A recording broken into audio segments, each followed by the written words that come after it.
I am He, and where I am, He is. Where you are, I am. It's in the Bible. Where you are, I am. And where I am, you are.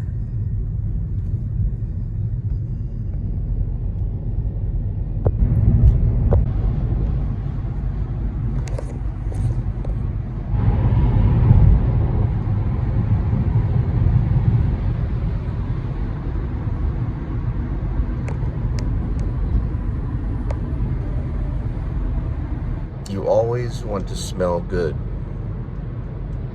You always want to walk enough where the stuff comes off a little bit. You lose weight in the face first. You always want to use either hairspray or bedhead wax. If you see it, grab it. Okay? You can auction it on eBay for hundreds of dollars. It's called bedhead. It's a wax thing. I used to get it at the mall, a big discount. You can put it on the head, right here on the hair, on your hairs. Just a couple of strokes. It's beautiful. You get it at a post office or a morgue. It's undeniable. When you have that bedhead and it hits just right and curls, oh brother, where art thou? Oh brother, where art thou? Oh brother, where art thou? Oh brother, where art thou? Oh brother, where art thou? Oh brother, where art? Oh brother, where art thou? Hair. George Clooney would even go if you would walk up to him and he would say, "Is that bedhead that you're wearing? The bedhead wax?" I said, "Yes. Would you like some?" You can wipe it off of your hair and he will come over and touch your fingers and put it in his hair. It's hard to find. I used to wear it back in the day. Tony and Guy would sell it for $30 a can back in the late 90s. Sometimes 25 on sale. It started off at 20. It's a little stick right here and it shapes your head, or it shapes your hairs beautifully. It is beautiful. David Lynch would flip. I think he used it. No, but he would flip. Eraserhead would have made millions at the box office. What did they put in that poor man's hair, that Jack Nance guy? It wasn't bedhead. But I can tell you this, bedhead, change it. Let's put it this way. You can use it to fix a flat. You can also use it to beautify your hair and personality. You don't even need to go to the actor studio to be a great actor, as long as you have a stick of bedhead. This is going on Facebook. And it's all encrypted, so we're good to go. 2.45, so $2.45. When I say it's all encrypted, what I mean is if you show a receipt on the show, which you can, try to do it through Apple, because they encrypt it. They have a secret encryption on the receipt that cannot be traced. You know how your card has 4 digits? Apple doesn't allow anyone to know that, and Apple has encryption codes. They beat the enigmatic code, if you know what I mean, with the help of Alan Turing. Look at this right here. You can barely see it. But it's 2.45. You might can see it if you screenshot your screen and then blow it up. You might be able to see it. It's 2.45. Screenshot it, go over there, and then blow that up. You can learn secret trades of espionage on these things. You can do it. Just go through iMovie. Well, first do a screenshot, and you can put it in iMovie. Or you can just run it through iMovie. It'll allow you to blow it up, and you can read what that says. So you can zoom. You know where I learned it from? He's no longer living, but his name was Hobo Shoestring. He was a train rider. He did it all the time on his Samsung. He was a Vietnam vet that had a channel. So he was basically a Vietnam vet that had a channel, and he would do it on his Samsung all the time. Yeah, he did. But really, if you do show a receipt, it's encrypted if you use Apple. So you just show the whole receipt, they never figure it out because they can't get the enigmatic. It means puzzling. Puzzling. It's like a enigmatic. Alan Turing broke it. He broke the code. Figured out what the U-boat. Just listen to this. We could hear everything the Nazis were saying when they were in their U-boats, and they built basically something that was similar to a computer that would change all of these numbers. No one could figure it out but an Englishman named Alan Turing. Probably mispronouncing his name. My show deals with code. We're about to get into chapter 60.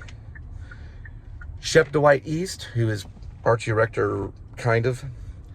He's actually not Archie Rector. It's a fake name because he's working with a guy named Lone Star Hacker and Matt Deal, which is an older brother on the force.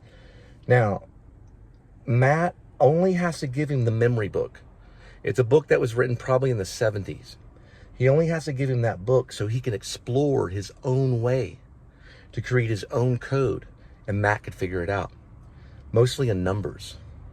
Maybe letters too. The whole book is brilliant. My mom gave it to me when I decided to become an actor and a writer. Yes, and when I was younger, my parents were, my stepdad and my mom were part of the Thomas Wolfe Society. So I dabbed around with writing on one of those old typewriters that were kind of like a Royal. It had a name like that. Well, also, my great-grandmother, her name was Margaret Mitchell. And I always fantasized that she was part of the dynasty of Gone with the Wind. That Margaret Mitchell faked her death and her lover was in her grave instead. And Margaret Mitchell moved to Haltom City and bought a big piece of land. Listen, this lady was a secretary all her life. She was a secretary all her entire life. She worked for a soil conservation, you know the word. She worked for a soil company. They worked for dirt. And she wrote about working for dirt all the time. She was a secretary. So she typed, and she had this old typewriter. And my mom sometimes would go through her file cabinet. She ate bonbons all the time. Her face was kind of swollen. It had this cute little chin, and it was round, just like Margaret Mitchell. But she smoked cigarettes non-stop. Margaret Mitchell had a horrible problem with cigarettes, if I'm not mistaken, and she had a horrible problem with those naughty magazines. Those magazines that are just kind of risque. You know, the ones with the bombshells on them without the shirts. Margaret Mitchell was horrible about that kind of stuff. She also was obsessed with the Apache Indian. This is true. She went to a dance that was in the South, somewhere in the South, and it was somewhere probably near what she was writing in Gone with the Wind. I don't want to say in Atlanta. I don't want to say anything like that. But this dance took place, and it was a celebratory dance. It was a celebration of the Apache Native American. It's been written. It's an article. She was obsessed with Apache. My grandmother, not my great-grandmother, Margaret Mitchell, my great-mother was named Ann Mitchell. She ended up changing her name to Ann Looney. She married a half Apache Native American named Joe Looney. Now, this story continues. My great-grandmother, Margaret Mitchell, we called her Nanny Wawa. It's in the story. It's in Shepherds of Alaska. Yes, because she says she's going to be like Barbara Wawa. My sister gave her that name trying to say Margaret when she was a baby. Teresa, my sister, looked up at my great-grandmother when she was just a little tiny baby. A baby. And she went, Wawa. So we called her Nanny Wawa. That was Margaret Mitchell. She did not want us to be a part of Hollywood. She watched soap operas all day long. She no longer worked for the Soil Conservation Company. Instead, she watched soap operas we never met her husband. There's photos of a guy that looks very similar to Sanford Meisner on a boat. I have that photo. It's not Sanford Meisner, but it looks a lot like him. A lot like Sanford Meisner. I almost studied at the Sanford Meisner group out in Santa Monica in an airplane hangar. They all know. Anthony Hopkins knows these people. The guy is real headstrong, and I talked to him. I skipped him because he was too expensive, and I went to Diane Salinger and learned from Stella Adler. Her name was Margaret Mitchell. Do the research. She was buried in Texas, I believe in East Texas, on a lot that used to be owned by a guy named Joey Looney, who was a hippie traveler that hung out with the rainbow people, and he was kind of a weird guy. He he was given the land. It's a lot of land. When Papa Joe died, he held both of his daughter's hands and said, "Hold on to the land." He was half Apache. Now, this story is true because her name was Margaret Mitchell. I promise you, it's true. Her name was Margaret Mitchell. If Margaret didn't want anyone to be touched by Hollywood, she probably would have made it that way. And my cousins in television, in Olympia, and I've been on inside the Actor Studio Bravo. I was trained by Bradley Cooper's people, okay? The people that trained him. I was trained by the same people.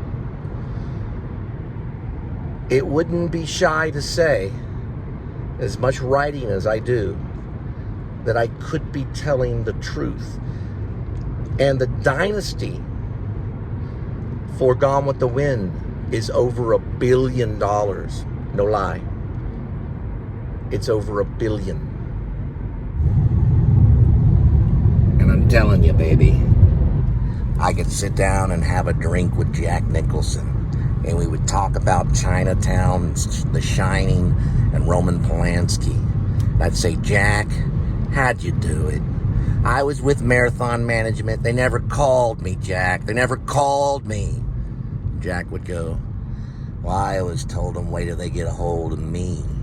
And I sat there, and I would flip them off in the face and get up and throw the chair down, Cole, and I'd say, "Fuck you, I'll fucking kill all you," and walk out of the room. Then I'd go to the bank, and I'd take a pen, and I'd throw it at the teller, and I'd say, "You know what I'm going to do to you and your children?" And then I'd take an axe off the wall from the bank station. I'd go over to a cop, and I'd say, "Does this look sharp?" And the cop would say, "Yeah, Jack, it looks real sharp." Then I'd say, "Have you ever seen Christian Slater act?" And the cop would say, "Yeah, I have." "I did that." Then I'd walk off, go get a copy of The Departed, and I would say, "She fell funny. She fell funny. She fell funny," over and over again, till I'd start making myself laugh. So what do you think about that, huh? You gonna mess with the Jack? 'Cause I'm not gonna hurt you. I'm not gonna hurt you. I'm just gonna bash your brains in. Not gonna hurt you, Danny. So give me the bat, Wendy. Wendy, give me the bat. Give me the bat, Wendy. Wendy, give me the bat. Give me the bat, Wendy. I'm telling you, Jack, this is my best work. That's an American flag. That's what we wore on the bicycles with Dennis Hopper when he was going, "You can't land on the moon, man. You can't do that with a fraction. You can't land on the moon. You can't land on the moon, Cole, not with the fraction. You gotta fly up there. Get out of the freaking spaceship and land on the flipping moon." Do you know what I mean? And then you gotta look at the space alien and say, "We've been bouncing radar beams off the moon."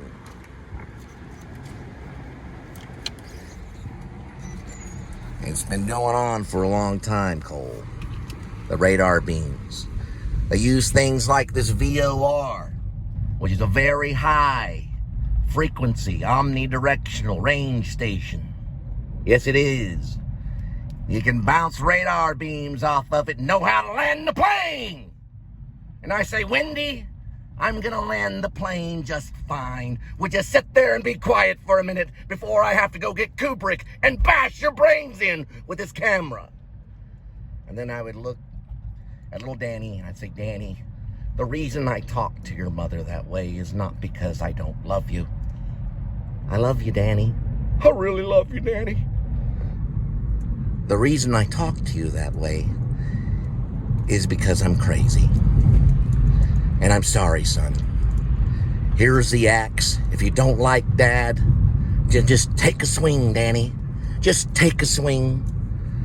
And then I'd give it to my son and I'd say, Danny, it's your choice.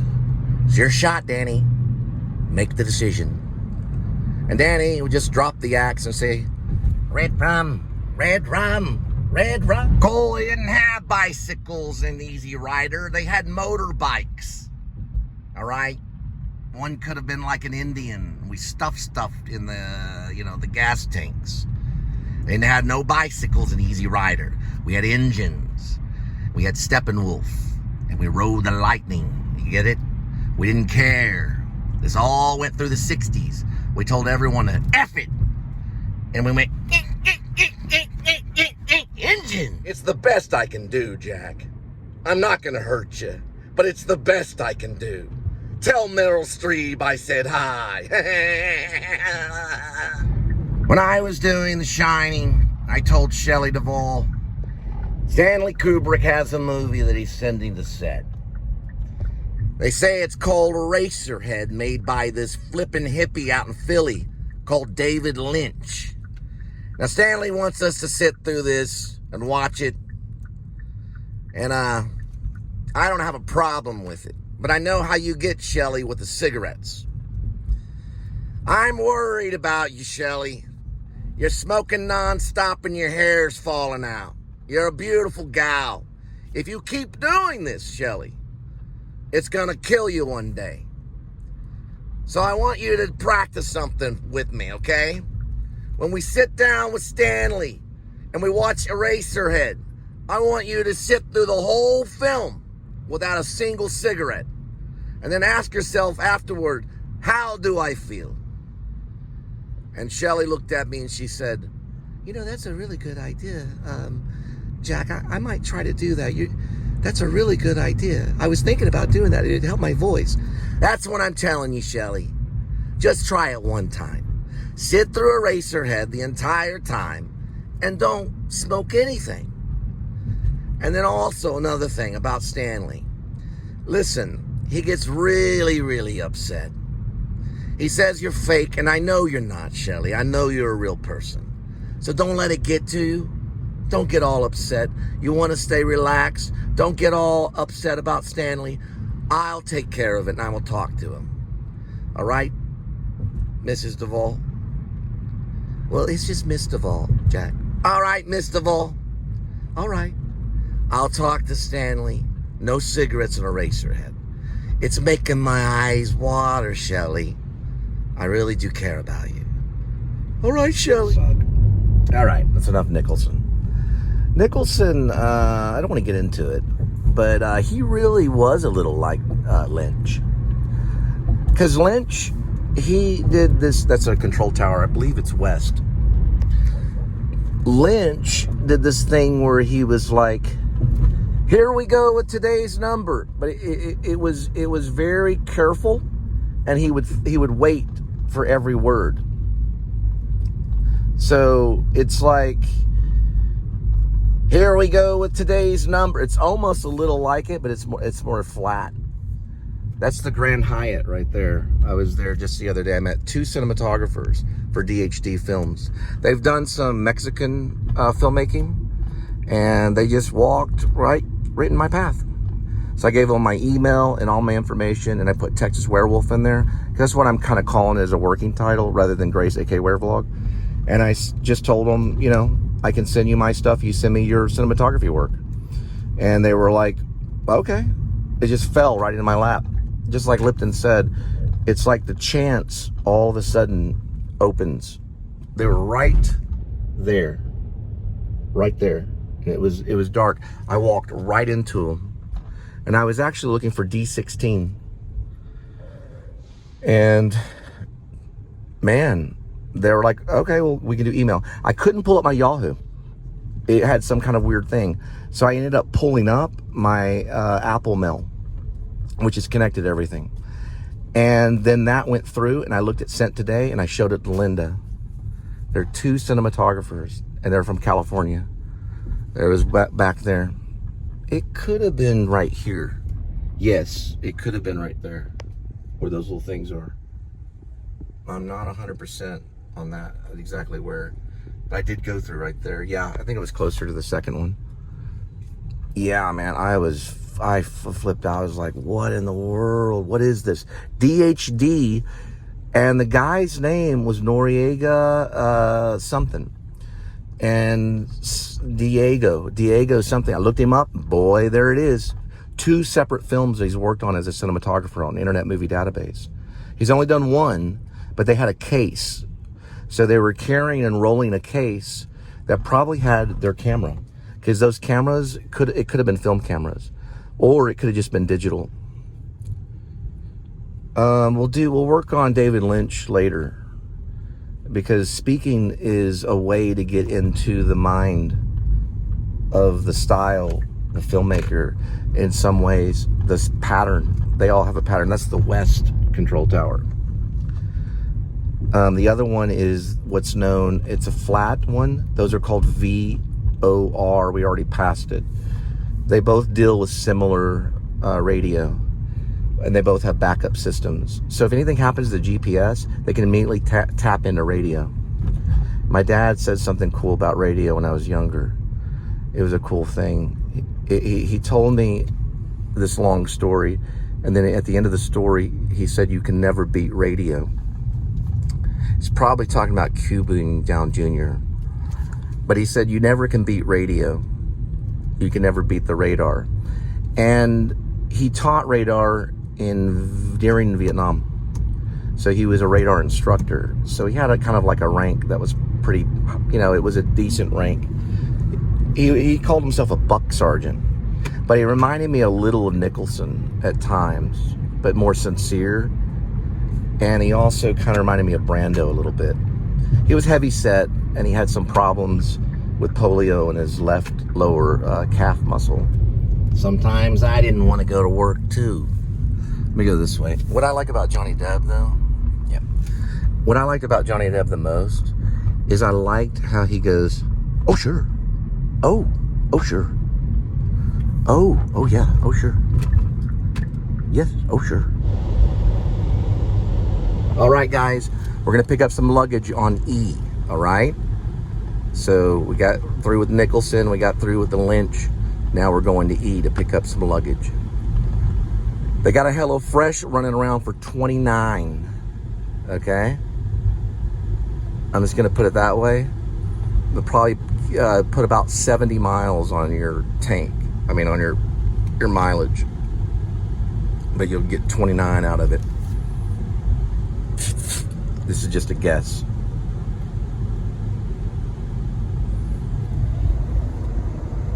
Don't forget it. All right? Don't forget it. When this turns around like this, don't forget it. Because you're going to see something right here. GBI is not FBI, but it's similar. And they've been around for a long time. They're like NCIS for every state. And they have some regulations. They're not game wardens, but they're GBI. And let me tell you something. When you see it, that's it. You get one shot, just like Eminem. I get an unlimited amount of shots for the rest of my life. They're unlimited. We're limitless. We never run out. You get one shot. Just like De Niro. And Deer Hunter, I know you're crying. I know tears are in your eyes, but look, see if I'm crying. I'm not crying. For I have the rod and I have the staff. And you know what looks like a staff, don't you? It's shaped like this. And I have the rod. And it protects me, baby. It protects me from all of you. You get one shot. One shot when I meet Apollyon. One shot. And if I turn it around and I show you, when I go like that and I show you, that's it for you. You get to be a dishwasher. You get to sell hot dogs in New York if you're lucky. If they even let you. And in some cases, you go to the bye-bye land. And that's in the big house where they hate the name C.O.P.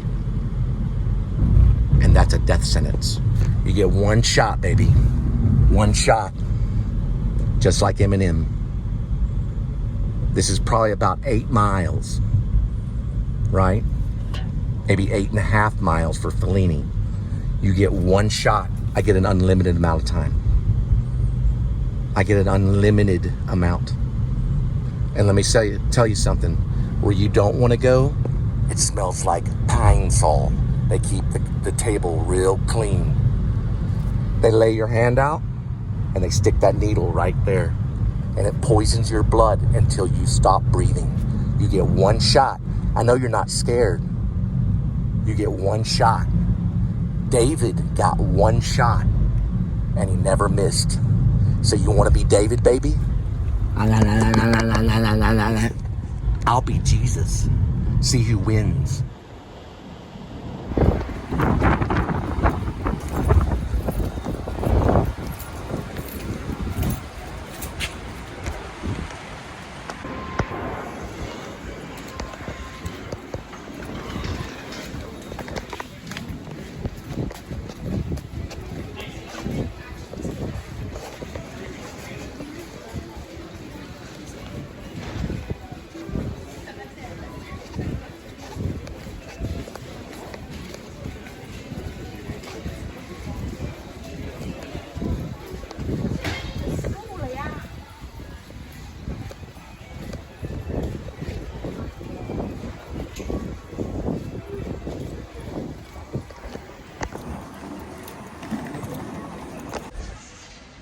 Seven of them on entry 16.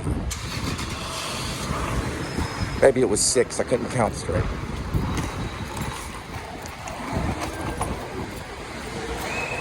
And they didn't look good at all.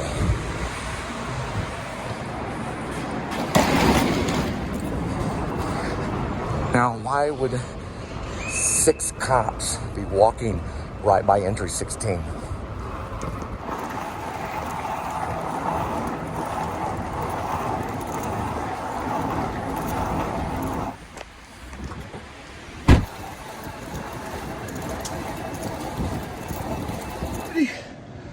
That's what one of them did. There's a far left one on the back. What is he gonna? What? That's what he did. There's like 6 of them, or something like that. 3 in the front, 2 back behind, and a third one. I think about 6, maybe 7. I don't know for sure. I didn't see any rifles, but they were all walking at the same time, right by E15. The other day when I looked in there was a dude with a tack vest and looks like a I don't know what type of rifle. Listen, man, I went through 9/11, September 11th. I know things can go crazy real quick. And they were all going like, one of them was going like, what is it? Like, he was the only one out of the whole little platoon right there. Well, why would he? That's what he said. I heard the word, why would he? Well, what is he? What was he talking about? That's not what a professional cop sounds like. They don't whine. You'll see when I'm approaching E15, you can hear them. If you slow down the sound, or if you mess with the sound, you can hear their footsteps. I couldn't see combat boots, but it's insane. It is insane. So I don't know. But I don't know why one of them be going, well, why would he? So maybe they're talking about their captain. Maybe they're talking about their situation that they're in. But if they're guarding TSA to sneak this luggage stuff through, they're GBIing it, man. They're going to NCIS the whole freaking thing, which NCIS wouldn't be a part of it. It would probably be GBI rather than FBI, because GBI monitors FBI, just like FBI tries to monitor everything. But these guys look weird, man. They look weird. I mean, I know energy. I'm an actor. I can figure things out. They look weird. That's worth $0.25 right there. That little thing, you can just dump it off at one of those things. You get a little quarter drop out. Put it in there in just a minute. It's 29 minutes or 29 miles. I get them mixed up sometimes, so just give me a second. The luggage drop off is 29 miles. And I don't want to really tell you what they're paying. Oh, man. Remember, you are nothing without charity in your heart. But you have to take it. You have to take the charity out of your heart and into your hand. You have to do something with your charity. You cannot have true power without charity. You can't have true power. Only God has the power. You can't have any power. It's God that has the power. True power would be legal power. Exactly. Legal power without charity, you're nothing. But listen, legal power with charity makes you the devil. I'm sorry, that's not true. Legal power without charity makes you the devil. Legal power with charity, that could be a Christian cop. So legal power with charity, and that means something that you do in your hand. That means that you actually give something. It could be a good thing. But you have to choose in law or in Christ. I'm sorry, man. That's 6 against 1. That's called a gang. That is that's ridiculous. There must have been something going on. Now, if they all go through TSA together and they're all, accountable for whatever, because they're all traveling in like a platoon, that's insane. Okay? That needs to stop immediately. They don't need to be traveling in platoons like it's a war. Man, if only I could show you what these guys look like. They look insane. I've never seen anything like it. They have this wild stare in their eyes, and they all look shaky, like they're on something. I'm telling you, to use those cuffs, they have to be under the influence. I'm telling you, they need to be drug tested. But the judge needs to come down here the judge needs to come here to the airport and test them himself. He doesn't need to get their buddies to lie for him. The judge needs to bring his fat butt down here to the freaking airport and start testing. Because these guys, they're on something.